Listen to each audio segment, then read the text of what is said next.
না আমি আমরা বসবো নির্ধারণ এখন আমরা আবারও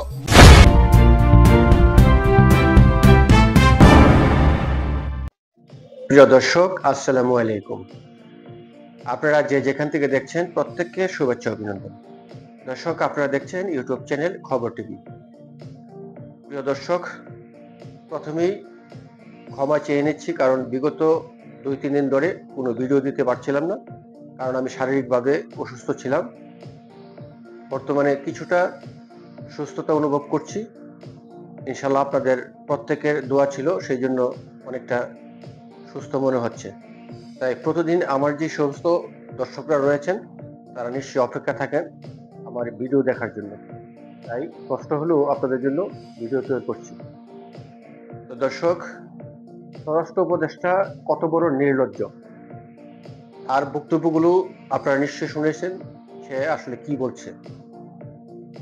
বাংলাদেশের ইতিহাসে আমরা কখনো দেখি নেই যে ব্যর্থতার দায় কাঁধে নিয়ে কেউ পদত্যাগ করেছেন, কোনো এমপি, মন্ত্রী, কোনো নেতা আমরা কখনো দেখিনি। আর সেটা হয়তো বাংলাদেশের মাটিতে সম্ভবত কোনোদিন এই নজির কেউ স্থাপনও করবে না। যেটা আমরা পার্শ্ববর্তী ভারতে প্রায় সময় আমরা দেখেছি যে নিজের ব্যর্থতা দায় কাঁধে নিয়ে তারা পদত্যাগ করেন। ইউরোপ কান্ট্রিতে অনেক দেশে আমরা দেখেছি সেগুলো, কিন্তু এই বাংলাদেশে কখনো আমরা সেটি দেখিনি।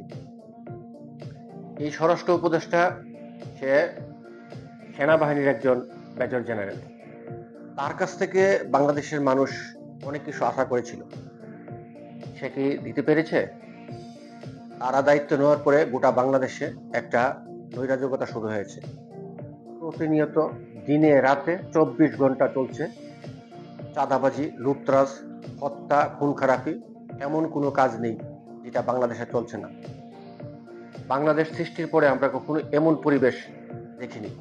অথচ এই নির্লজ্জ স্বরাষ্ট্র উপদেষ্টা সে কি বলেছে আপনারা শুনেছেন। সে মধ্যরাতে সাংবাদিক সম্মেলন করে সে বলেছে কাল থেকে সে অনেক কিছু ঘটাইয়ে ফেলবে। তো কাল থেকে ঘটাবে, তো এতদিন কি করেছেন? এতদিন কি আপনি বেতন নেননি? এতদিন কি আপনি সরকারি সুযোগ সুবিধা আপনি নেননি? তাহলে এতদিন কেন করেননি?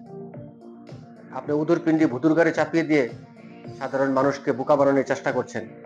এগুলো করছে কারা? আওয়ামী লীগের লোকজন করছে। এগুলো কি খাবে মানুষে?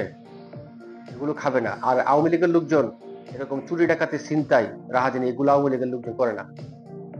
বিগত 17 বছর বাংলাদেশের মানুষ দেখেছে যে আওয়ামী লীগের লোক চুরি ডাকাতি, ছিনতাই, মানুষ খুন করা, এগুলো আওয়ামী লীগের লোক করে না। আপনি উদরপিণ্ডি ভুতুর ঘরে চাপিয়ে দিয়ে সাধারণ মানুষকে বোকা বানিয়ে আপনি ভাবছেন যে আপনি পার পেয়ে যাবেন। আসলে আপনি পার পাবেন না। এমন একটা সময় আসবে যে আপনারা প্রত্যেকে বিচারের কাঠগড়ায় দাঁড়াবেন। গোটা বাংলাদেশটাকে আপনারা তছনছ করে দিয়েছেন, গোটা বাংলাদেশটাকে আপনারা ধ্বংস করে দিয়েছেন, বাংলাদেশের সুনাম আপনারা শেষ করে দিয়েছেন। রাস্তায় রাস্তায় আমাদের মেয়েদেরকে হ্যারাস্ট হতে হয়। আপনারা সন্ত্রাস কমাতে পারছেন, আমরা মিস এগুলো করে কি করবেন যে একটা মেয়ে একটা ছেলে তো নিরাপদ আপনারা দিতে পারেন নাই। তো আমরা সন্ত্রাস প্রশাসন কিছু নাই। ডাকাতি হলো পুলিশের কাছে গেলে এখানে যাও, ওখানে যাও, এখানে যাও, নাই আমাদের নিরাপত্তা নাই। আমরা পরাধীন, এখনো পরাধীন আমরা।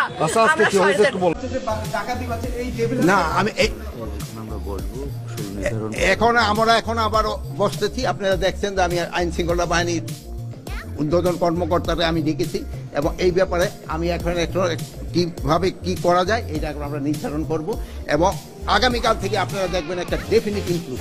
আপনারা ভালো থাকেন, দোয়া করি। আল্লাহ হাফেজ।